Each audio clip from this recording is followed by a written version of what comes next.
आपको पता है ये जो अचार है, अचार ये दवाई है। अचार दवाई है। जो बंदा सारी जिंदगी अचार खाता रहे उसका ब्लड प्रेशर कभी बढ़ नहीं सकता। जो बंदा अचार खाता रहे उसका कोलेस्ट्रॉल बढ़ नहीं सकता। जो बंदा अचार खाता रहे उसके जोड़ों में दर्द नहीं हो सकता। जो अचार खाता रहे उसको कभी कब्ज नहीं हो सकती।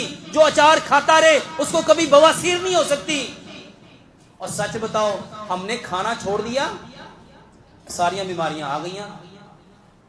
तो करना क्या है मेरे भाइयों? अचार में कलवंजी भी है और मेथी दाना भी है, उसमें जीरा भी है, उसमें सौंफ भी है, उसमें सरसों का तेल भी है। ये सारी चीजें आपके जिस्म को एनर्जी देंगी कि नहीं देंगी? और पहले लोग अपने हर खाने के साथ इसको फखरन खाते थे। और आज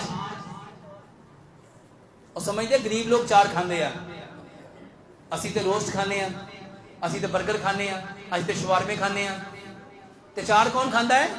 पेंडू लोग खाते हैं। मेरे भाइयों ये अचार और चटनी इसकी आदत बना लो। इंशाल्लाह जितने लोगों को ये गैस की वजह से हाथ पांव सोते हैं ये ठीक हो जाएगा।